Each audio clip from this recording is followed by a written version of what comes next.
Here's my patch notes rundown for 9.10. There is a lot of changes in this patch. I'm going to go over them fairly briefly, but to be honest, there are a lot of changes that completely change the way you're going to play the game. And we've already gone over the Regen Shield and the Phoenix changes, but not fully. So I'm going to go over them here as well, in more, because I actually have all the information. So Regen Shield, 650 credits, damage absorption is 25, Regen Pool 50 HP, absorbs 100% of incoming damage taken before damage to health occurs. After a brief delay, the shield regenerates by draining any remaining points left in the regeneration pool. So I do think the shield overall is like, well, it's the most polarizing part of the patch, I think. But I think a lot of people think it's needlessly complex, making the game needlessly complex, I think. And some people are just like, think it's fine, it's going to add some strategic depth, but at the end of the day, it's on people to kind of understand how to counter this stuff. And I think I can see it both ways. I think the casual audience probably think it's needlessly complex, but I think the more esports side audience should probably think this is a good change for strategic depth, and to sort of add more thought process into the game. Because I think at the moment, I was actually going to make a video on this where I think a lot of people, including really high level players, are losing to the shop. Essentially, is what essentially is a League of Legends term where people like buy the wrong items. I think it's also happening in Valorant where people are buying the wrong gun for the wrong round, right? For dumb reasons, that they're just like defaulting into the Vandal or defaulting into the Phantom when they could have easily bought a Outlaw, or they could have bought a Judge. And I think this Regen Shield is going to make them realize that they can actually make choices in the shop other than the default, basically. And I think just looking at specifically the Regen Shield as well, I think it is a really good economical choice for the second round specifically, where you can be saving light armor for like 3 rounds straight. I think that can actually be quite meaningful. I don't know. I don't have my full opinions on it yet because I do think that technically full armor might still be performing it on the second round, depending on, because technically, right, on second round, if you're expected to take 25 damage to your armor, then, or like maybe a bit less, maybe more, then heavy armor is essentially the same because you will just save the extra like whatever 19, 25, whatever 28 armor from the heavy armor into the next round anyway. And then you won't be buying light armor then, you won't be buying heavy armor then. And the main thing is with heavy shields there is that it has a high effective HP, it has a higher one than light shields, so that's the reason why it was quite good in second round, right? Because a lot of weapons had lower breakpoints, where some of the breakpoints, for instance, 130 for the classic, I'm pretty sure, and there's 140 for the ghost. Those are breakpoints that light shields die at, and heavy shields don't. And obviously, Regen Shield would actually die at that breakpoint too. However, there is obviously the effective HP part of the Regen Shield means that you can take one of those bullets, a headshot for instance, and then regen 25 portion of it, which means that you won't actually die to that breakpoint, you'll die at a later breakpoint, even higher than heavy armor. So it does mean that you actually have more effective HP with the Regen Shield than the heavy shield. So it actually makes it potentially more, as long as the context surrounding the Regen Shield comes, like you play into it, or it just so happens to come true, it will be better than heavy shields on the second round too, especially as well because it's cheaper. So I do think the Regen Shield overall is a very, very strong addition to the game. Okay, now we move on to the agent updates for the Cypher changes, and I think this change is more applied, or like more impactful at high reloads, where I think high reload players are more likely to shoot their own trip, more likely to shoot their teammates' trips within the 0.5 seconds, where I think that in lower elos, people struggle to hit this, will probably struggle to hit this breakpoint and probably get revealed. Next is Trapwire for now has updated icon treatment, which is pretty cool for your teammates, just more like quality of life for the trips. I think that this was actually meant to be done a long time ago, but never got around. But then it must have never got around to it or something. Neural theft, or maybe there's like technical limitations or something. I don't know. Neural theft all cost from 6 to 7. So there's 2 ways to look at this. It could be negligible because it's not a proactive ult anyway, so therefore you're not really looking to farm it or anything, so it's not really that important that it's gone up. There's also another way to look at it where, because it's a contextual ult, where you need to fulfill an additional context to the ult cost, which is get a kill or like have a dead body to use this on, it means that you're going to achieve that context in rounds, and then you're not going to have the ult up at 7, when you would have done at 6, if that makes sense. So you would miss out on the rounds where you have the context achieved, but now you don't have the ult cost to actually ult. That does happen anyway, right? That happens at 6 anyway. You'll be at 4, and then you've got a kill, and it would actually be really nice to ult there, but you can't do it, right? So you would have reached the context, but they're not the ult cost. And this just makes that more likely to happen, where you're going to be reaching the context a bit more, and you're going to have the ult up less to actually use it. I think that overall, it means a bit less. If it was more of a proactive ult, it would mean more. So next we'll talk about Sage, and Sage, to me, still needs a rework. I've seen these changes. She still needs a rework, in my opinion. Healing Orb, self-heal, 30 HP to 50 HP, is actually kind of fine, because it does put you above every single break point, apart from shotguns and sniper rifles. Every other gun in the game, you're above 1 bullet breakpoint. So you will, as long as you get the full heal out of this, you will get 1 additional bullet that you won't die from, which is quite good, to be honest. The problem is like, problem with Sage in general is that she's very contextual. Like, healing and resurrection are 2 things that need to meet additional requirements to actually be good.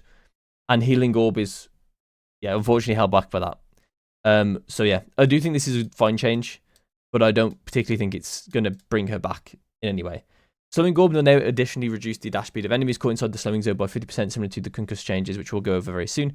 And I do think that this is actually a meaningful change, but I don't think it's massive on Sage. It's good in certain situations when you want to try and deny space, and you don't really want the, like, it just stops like the Jet and the Neon from disrespecting your slow, so then they can't just like go through it and fight you.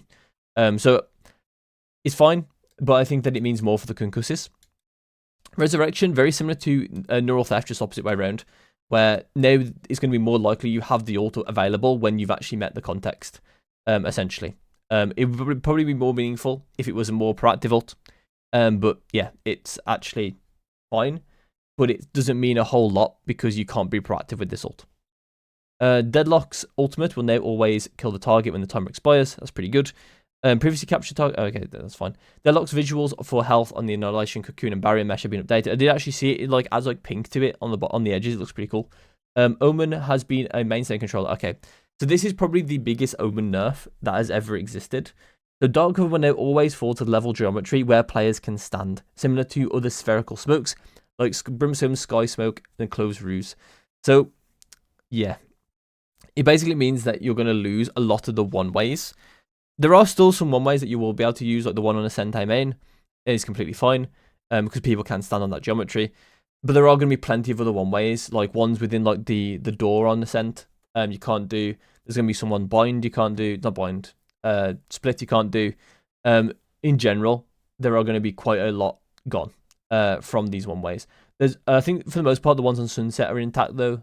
I think there's one for the door is gone. But aside from that, I think all of them are intact on Sunset, so he probably still gets played on Sunset. This should prevent Omen from placing one-way smokes on small ornament. The thing is that I don't like about this is that, well, there's 2 things about this. Is one of those things that's like super, I'm on the fence about, where I think it's a meaningful part of his skill expression that he can place these like very, very small, like pixel perfect one-way smokes very, very quickly to benefit him. But on the flip side, I think that if you look at like pro play, the whole game slows down when a one-way is up, and it's the same thing every single time. So I do think that it's a meaningful, like a really important change for high levels of play that this happens. But it's really sad, to be honest, because I do think it is a part of his skill expression. So Clove Ruse, ally versus enemy access clarity, not dead yet. Time to get a kill. It's gone from 12 to 10. This was actually already the case, which is funny. But yeah, I think, yeah, it's fine. It's fine. Yeah, it's great. Honestly, it's fine. Phoenix. So Phoenix's curveball changed to be the signature ability slot, which is really good.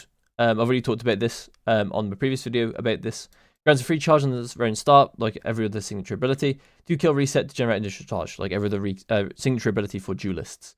Hot Hands change to non-signature and now cost 200 credits, which means that now he actually gets an additional 50. Wait, isn't it additional 50? Or is it additional like 350? No, sorry, it's 250 for the additional curveball, right? And then you buy another one. And then, so you actually do save 50 credits on Phoenix's econ now. 50, because it's 50 less than an additional flash was. So you actually save 50 credits, which is negligible, but maybe meaningful in very, very small amounts of time. Like very, very small situations. Want to support Phoenix's hybrid jack of all trades utility. So now the Blaze goes through walls. Initial projectile goes through walls, allowing Blaze to function similar to Harbor's High Tide. So yeah, I mean, he's going to be better than he was. I don't think he's going to like go into pro play or anything like that too much, at least. I think he will still find areas like he was before. Maybe he gets a bit more playtime. But I think, yeah, I think he is generally going to be in a very good position, mainly for solo queue. I think this makes him a very much more open agent for everyone to play. Even though he was before, he's going to be even easier now, in my opinion, to pilot. Next is Jet, drift passive, balance impacting bug fix, where she can no longer float while suppressed or detained. Don't think it changes a massive amount. Mainly the detained one changes because it was actually impacting her ability, her mobility a lot when she was detained. And when you're detained, you are very, very slow. With Jet, she wasn't really that slow because she can glide around at full speed. So she would jump and then glide, and it would be a lot faster than any other agent. So this is actually meaningful, the detained part is. The suppressed part, not as much. Maybe a tiny bit, but not so much. Like, it's not going to affect that many situations. Map updates.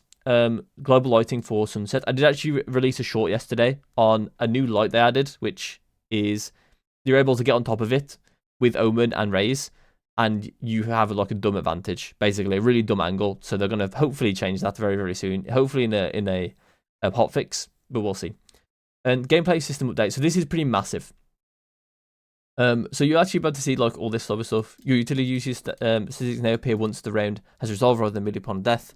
So that means that you can't really tell like how many people you hit with a flash and that kind of stuff. Yeah, exactly. You would discover new players that you blinded rather than, even though you never saw them or engaged with them. So they are actually changing that. So that means that should generally be a buff to information flashes, or information in general. So that's a big nerf to Breach, probably, or like a fairly, not really big nerf to Breach, because generally Breach wasn't also dying immediately. He generally plays quite far back, so he's not really exactly a nerf to Breach, but it is a nerf to agents that have utility that hit things that don't necessarily give you information. In his place, you'll see animated hourglass. Okay, nice. Concusses, well-placed concusses should be just as consequential for our movement-oriented duelists as other agents. So essentially, they now slow enemy dashes for 50%, affecting Jet's tailwind and neon slide. So this is a pretty big buff to most concusses. I think meaningfully, you can tell it's going to be a buff to Breach, because Breach tends to aim at Jets and Neons with his fault line a lot of the time, to either get them off operator lines or get them off popular lines on the sites. So generally, he's going to be a bit better at dealing with Jets and Neons. On top of that as well, I think this actually impacts Deadlock a lot more than I think a lot of people realize, where the way that she can set up her traps means that if the Jet mistimes or the Neon mistimes their movement ability outside, like out of the concussion, they will not get out of the concussion, and then they will be a free kill.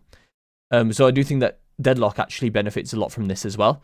And I think Deadlock has been slowly benefiting a lot more and more from these patches. She also gets the thing where if the thing doesn't break, they will die no matter what. So it's all about hitting the ult, more so than actually having a clear path sometimes now, which is quite cool. In certain situations, like 1v1s, for instance, you don't really need a clear path. You can throw it through like the windows on Ascent B main, and if it hits the person, they will die regardless if they manage to get to the end point or not.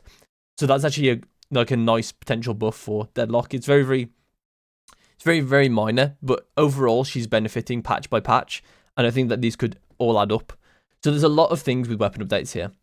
So we're going to start with the actual changes. So pistol inaccuracy changes, all pistols except the shorty, moving while crouching inaccuracy. So this was actually mainly targeted, I think, at the sheriff, because a lot of the time there was a thing where you could crouch move with the sheriff, and you could basically really consistently get a headshot or even double headshot with the sheriff. So that's probably mainly aimed at that, but also they are hitting all pistols because the Ghost is also really good at doing that too. And the Classic is also getting some changes to the right click. The Classic can never catch a break. The right click is always getting nerfed. It is always getting nerfed. To be honest, I agree. I think the right click should be really, really situational in the way that it's used, because I think then it makes more room for the shorty. And I think the shorty is good and still underutilized, despite how much it's actually played. I think that it is underutilized still, at least in solo queue, I would say. Maybe not so much in pro play. I think in pro play, I think they're pretty good at using the shorty. There are some times where I think they could have maybe utilized one more, but for the most part, they are pretty good at it. Walking accuracy and running accuracy has gone up by quite a drastic amount. And if you think that's drastic, we'll wait until we get to the rifles. Ghost walking inaccuracy going up similarly to the Classic, along with the run accuracy going up similarly to the Classic. It's going to be one of those things where you need to like feel it out. To be honest, it's not going to be like something you're like from these numbers I can tell you how it's going to be. It's something that you need to feel out, and it's going to be a lot harder for counter strafes to happen. It's going to be a lot harder for you to be running gunning, generally. Generally pistols are going to be less forgiving. All rifles, walking accuracy has gone up by 1, and running accuracy has gone up by 1. So that's a massive increase. So it means that you actually have to be good at counter strafing. You can't just like randomly get headshots. And also it's also really important as well to note as well. Spraying, like running and spraying through smokes and all that kind of stuff. Close range running gunning might still be fine. But for the most part they're going to be obviously all nerfed. All machine guns, sorry. Walk inaccuracy and run inaccuracy. Not really that meaningful, I think. Maybe for the Odin a tiny bit, because people do run and gun with the Odin a tiny bit, especially at lower elos. But for the most part, these guns are fairly stationary. So I don't really think these affect it too much. Out of all the categories, I don't think this is really that effective. We're not really affecting them that much. Pistol bullet count changes. The Frenzy has gone down to match the Classic. And then the Ghost has also gone down. Oh, no, sorry, the Frenzy's gone up. Sorry, I can't read apparently. So the Frenzy's gone up to 15 and the Ghost has gone down to 13. So this was more of the... So the Ghost is one of those guns where you want to spray through smokes like the pistol, right? That's what you buy the... Not really why you buy the Ghost, but it's one of the reasons why you can buy the Ghost, is because it had a lot of bullets in it, and the silencer meant I couldn't see the bullets as well. But yeah, the Frenzy going up in bullets makes a lot of sense. I still think the Frenzy's awful. And these changes probably don't mean it's very good still, because it really does need to be moving. Really needs to be like fairly accurate when moving. The Frenzy does to actually be good. And thankfully it's not good, because I think that gun is very, very toxic when it is good. But yeah, is it getting changed? I don't think it's going to mean anything. The Ghost changes also don't think mean too much. Maybe at lower elos will mean a bit more, because people are less likely to kill in small amounts of bullets. But yeah, I think generally this is going to be negligible at higher elos and meaningful at lower elos. And obviously all these changes are still meaningful for everyone, but they're more meaningful for the people in lower elos than higher elos, because the higher elo players will essentially be more accurate in general anyway. Again, then we've got the Phantom changes, which honestly doesn't really change too much in context. But yeah, it basically just means that there's no longer the 124 headshots, where if you are light armor over 30 meters away, you won't live anymore to a headshot from a Phantom. And to be honest, that makes a lot of sense, to be honest. But also, I don't think it actually changes anything in context, because I think you still are... So you are basically wanting to opt into heavy armor against the Phantom basically at all times. So if anything, it just makes it more punishing when you expect the enemy to have a Vandal, so you buy light armor, and then they have a Phantom, and then you get punished at over 30 meters.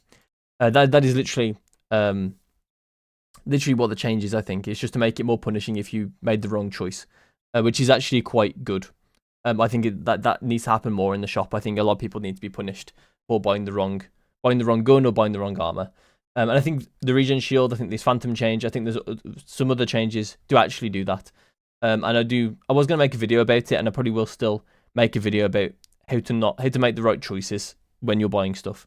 There's also bug fixes. I don't think any of these are meaningful. Yeah, not really meaningful. And the PC stuff is just premier updates, bug updates. I don't really do any console changes. Yeah, so that's it for the patch. And I do think the patch is generally pretty good. I would love to know what your thoughts are, though. Especially on the regen shield, because I think the regen shield is the most impactful change here. I hope you enjoyed, and I'll see you in my next one.